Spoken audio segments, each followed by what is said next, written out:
it's Dr. VicTORIEus here. Make sure you follow us on social media. This is the start of your journey to becoming victorious. I have with me today one of my favorites. Her name is Patrice, aka Mental Health for the Black Culture, and she is here with us today to share her story about ACEs. Patrice, hey, my love, thank you so much. It's actually a pleasure and honor to have you here today. I know this is something that we've talked about for a while, and I thank you for making my dream of introducing ACEs to the world, everybody. You're welcome. Thank you for the opportunity. Yeah, I really appreciate it. All right, Patrice. So tell us about ACEs. What is adverse childhood experience? My definition of adverse childhood experiences is childhood trauma or events that you went through as a child that somehow affected your childhood or still affects you growing up, traumatic events. Mm-hmm. And that's your definition. It's okay. And nothing's wrong with that. Okay. My question, how did you learn about ACEs? Instagram. And I also learned it from you, Dr. VicTORIEus. Really? Me? Interesting. No, I'm kidding. You've told me that before, and I really appreciate that. Okay. No problem. So, when you found out from me, tell me a little bit more what happened. Did you take the ACEs test? I took the ACEs test. My score is a 9. Really? I did a little research that day, but maybe a couple weeks later, I really dove into what ACEs was, the meaning of it, what my score was about. And that just started a different type of journey of finding out what adverse childhood experiences are. Okay. And so when you did your research, you saw the different ACEs categories, correct? Right. Okay. And that's a good thing. So which category did you relate to the most?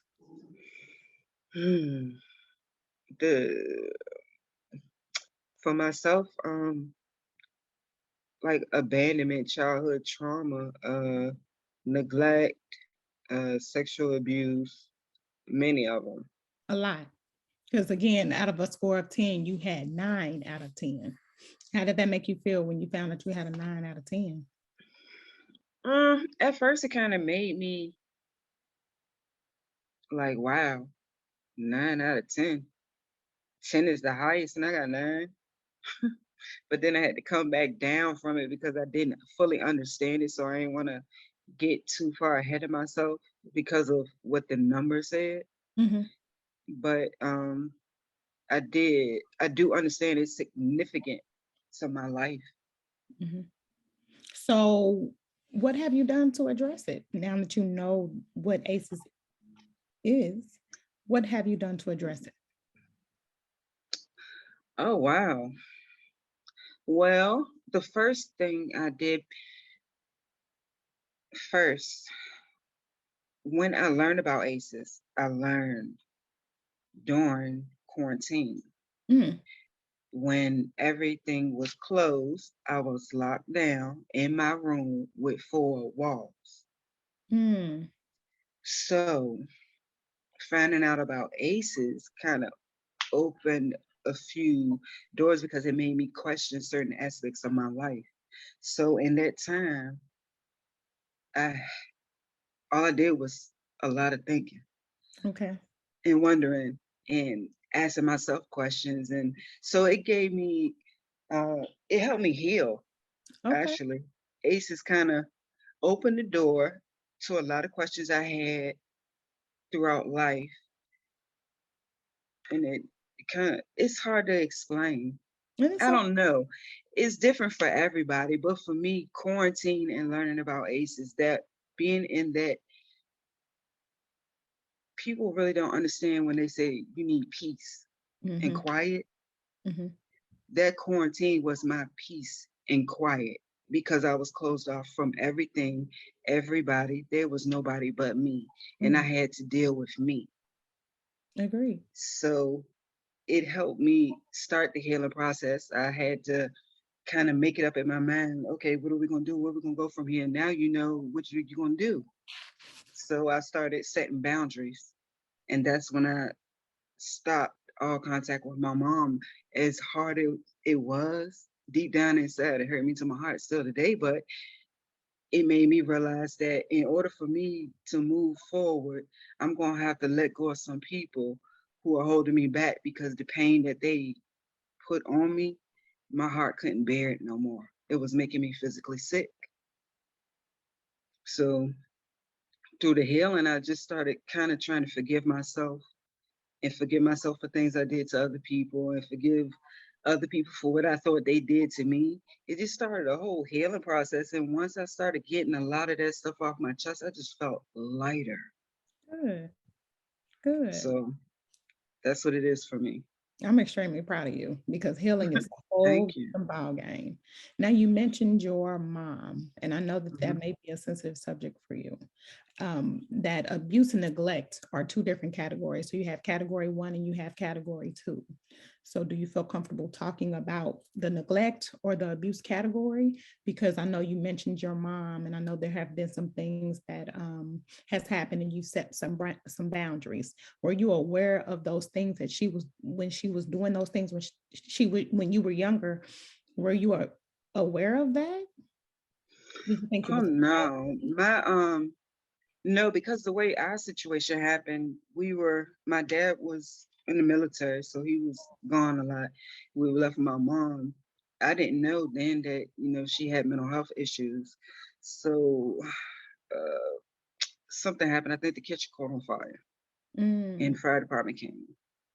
And my father beat my sister one night really bad. And the next day when we went to school, all I remember is they called us to the office and then we went to social services. We were separated from there, and that happened in 1988. Oh, wow. Okay. Right. So with my mom, it was more of she wasn't even capable of taking care of herself, so she couldn't take care of us. And when So I, you mean us, these are your siblings, correct? yeah, I'm the oldest of four. So it's Okay. myself. I have a brother, a sister, and another brother. Okay. And I haven't seen them since 1989. Really? Is this because of the separation from the fire? It's because of the separation through the state. Once that fire happened and we went to school, the next day the state got involved. And because we were wards of the state, I haven't been able to find them. Oh, sorry to hear that. Sorry to hear It's that. okay. Okay. Um, it's it's an it's a very sensitive subject. And I know we've done a lot of Clubhouse, a lot of things because you support me and I really appreciate it. You're Um, welcome. it's a very sensitive subject. So if by any point you are not okay, just let me know because these questions, they're heavy. You mentioned your mom and your dad. Your dad was physically abusive to you and your siblings. Your mom Was was mentally had a mental illness. So you actually fall into category 1, 2, and 3, which is the reason why your score is a 9. Just so you know, right. it's because you fall into all 3 categories. And for some people, I've worked with people that have had a 1, and I've worked with people that have had a 10. There's no average. It's just how the study goes. So just so you know, that's the thing. You've explained 3 different ways as to why you have a score of a 9 instead of a 1. So just so you know, I don't think we've ever talked about that before, but I just wanted to bring that to your attention. Okay, that Um, makes sense. Mom and dad. So do you have any background on their parents? Where your mom and dad, you were a military kid. Dad was in the military, so I'm probably assuming he probably had PTSD. And then you have Yeah. mom who already had a mental illness trying to raise 4 children. How was They that being raised in that household? uh it wasn't all bad, you know what I'm saying? It was because I had siblings. It wasn't all bad, but when it was bad, it was bad. Right.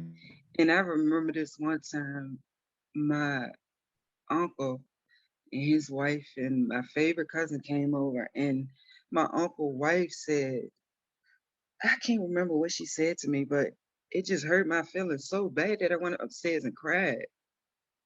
You know, it was like some days were good, some days were bad, but it was like you don't mess with dad. That's the one you don't play with. But mom, on the other hand, she might let you get away with something, then later come back and scold you for something she told you to do. So it wasn't. I don't know. But see how you actually identified an adverse childhood experience because you said I remember when. That is ACEs because it's those things that happen that trigger you on things that happen in your life right now. So just to give you that background, that's ACEs because you remember It that. could be sometimes it could be smells. It could be something I see on TV. It could be anything at any moment. Sometimes it just flashback a memory. Mm, and those are ACEs. Those are Hmm. ACEs. What about your other?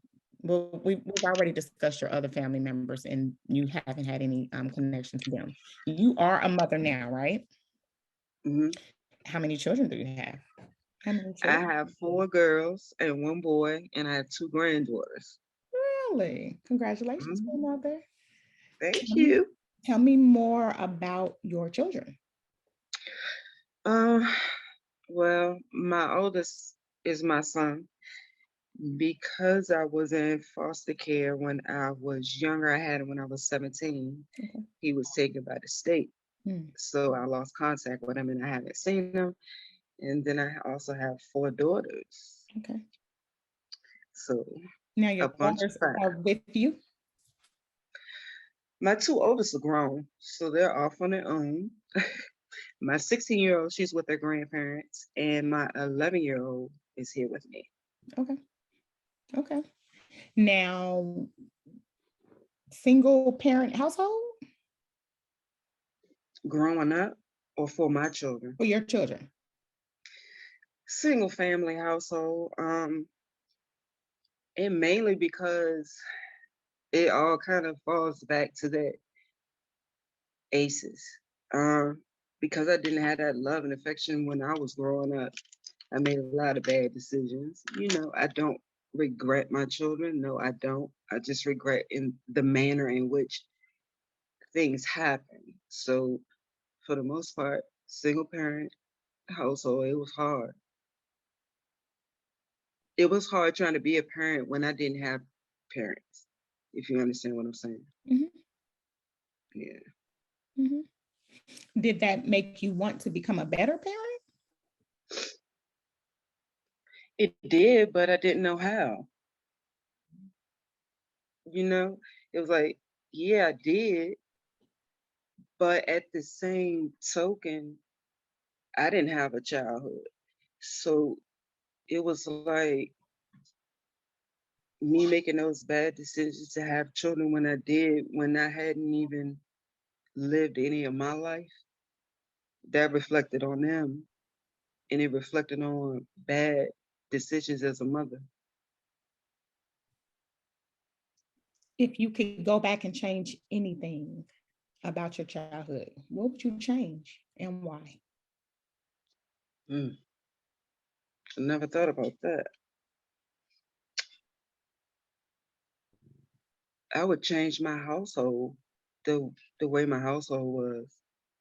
I would add more structure, more love, more communication. Yeah. And why? Because even though I'm at a place in my life right now where I'm content, I often wonder what my life could have been like if I hadn't went through what I went through. That I can't help thinking that sometimes. So Now your relationships with the girls. I know you talked about the two adults, and those are the ones that you have grandchildren from. My oldest daughter has 2 grandchildren. Okay. Okay. How's that relationship? Rocky, not good. Yeah, I can see a lot of myself in her because she went through some of the same things I went through. But I wish it was better.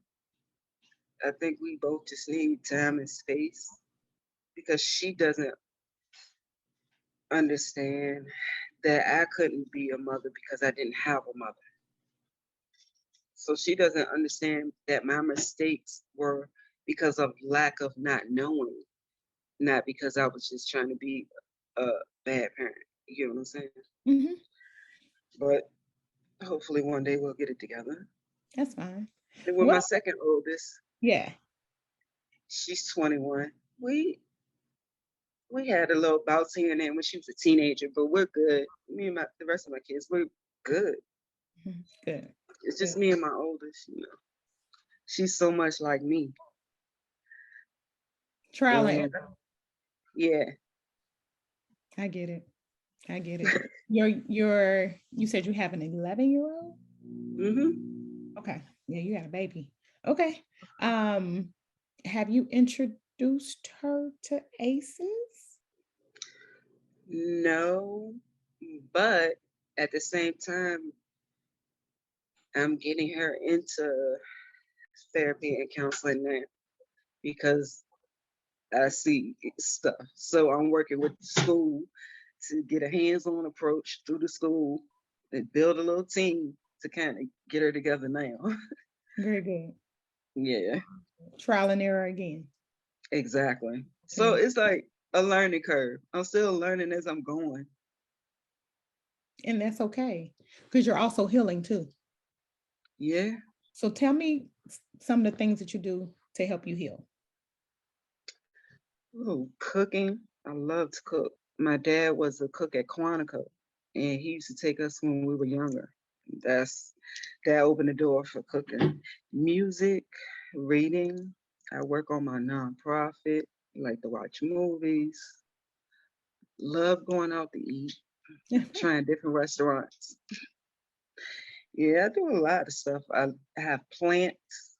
I have about 22 plants. Got some. Okay, therapy. Okay, plant therapy because it's Yes, I love plants. here. Okay. I think it's an amazing thing. You talked about cooking and you talked about your non-for-profit. Tell me a little bit more about your non-for-profit. The end of last year, I opened a non-for-profit called Flavors Academy. And the basis of Flavor Academy is a basic cooking school for children, ages 9 through 15, to teach them the basics of cooking. And then not just cooking, baking skills, knife skills, nutrition skills. But I'm at the, uh, right now, what I'm doing is trying to build a curriculum to kind of work in maybe dance classes, economic living classes, structural stuff they could take with them, but also activities that include ACEs, but if you understand what I'm saying, you Mm-hmm. know. So I'm Mm-hmm. trying to incorporate a cooking school, but not just teaching them the basics of cooking, actually teaching them stuff they could take with them that will help them throughout life. That would be what I consider extracurricular activity. Hmm. Absolutely. Yeah, Great idea. it's, Okay. it's because like I started it because when I was a kid, I felt alone. And when I say alone, I was alone for years. I called people family because that's all I knew. And it's just, I don't want other kids to feel like I felt growing up.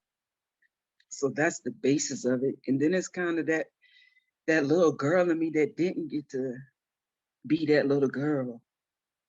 You know what I'm saying? So it's Mhm. like that's my homage to myself, but also to my community. to help You're other helping children. those children as well. Yeah, I love it. that's my Oh, baby.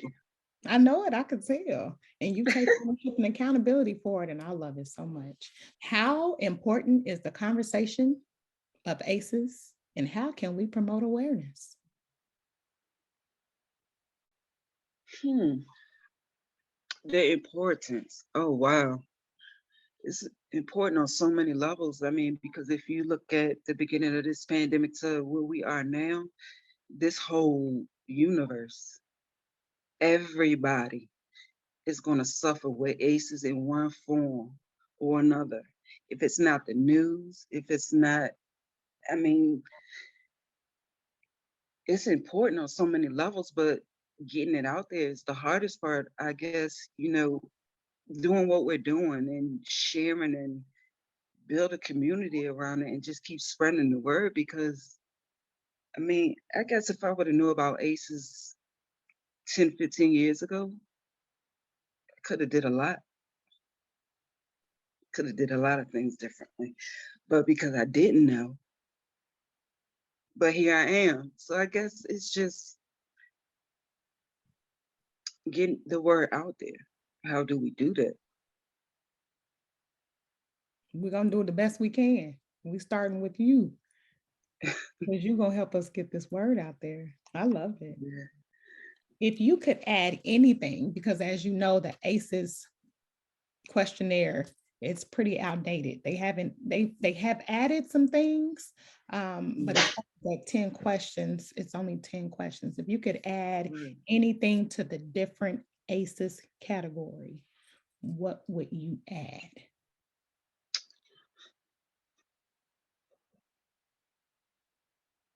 Hmm.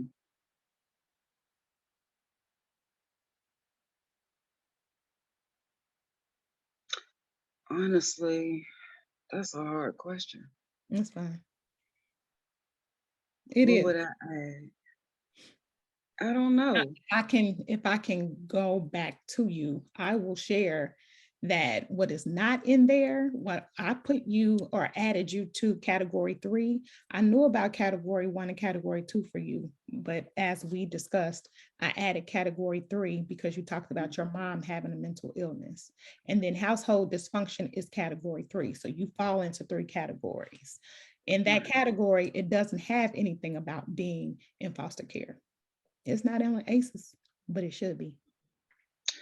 Oh yeah.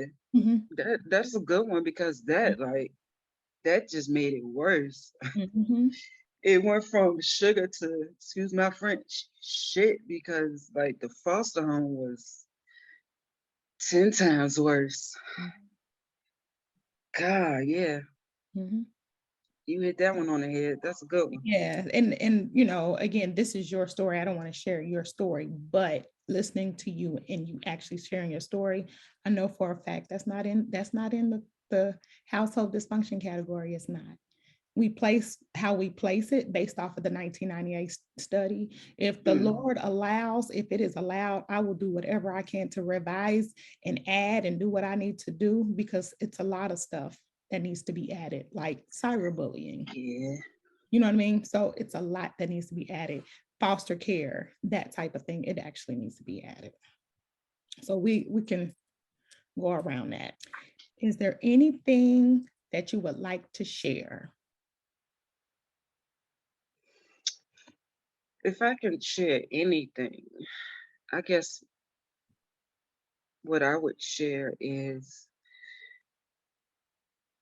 things may seem bad and you may get to a point in your life where you think things are not going to get any worse. And trust and believe sometimes they will. I just want to say, give yourself some peace. If you have to put yourself in the bathroom in a timeout for 10 minutes, go somewhere where it's quiet, clear your head, and think. Because, like, that quarantine, I'm telling you, it saved my life. Possibly because mentally, what we didn't discuss is because of my childhood trauma, I suffer with PTSD, Mhm. anxiety, depression. So I have times where I crumble, and I have times where I'm on cloud nine.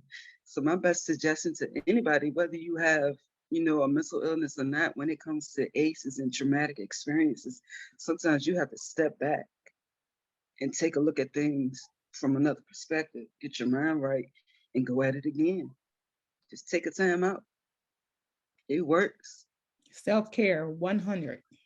Oh, yes, no doubt. It works. Patrice, I thank you so much for sharing Oh, your you're story. welcome. I thank you for taking time out of your busy schedule to do this for me. I'm sure we would not be this, you will not be a stranger because you have been with me since day one, and I appreciate that. Oh, you're more than welcome, and thank you. Thank you. Thank you again, Patrice. I thank You're everyone welcome. for watching. Make sure you subscribe. Make sure you follow me on all social media. I'm under Dr. VicTORIEus. Until next time.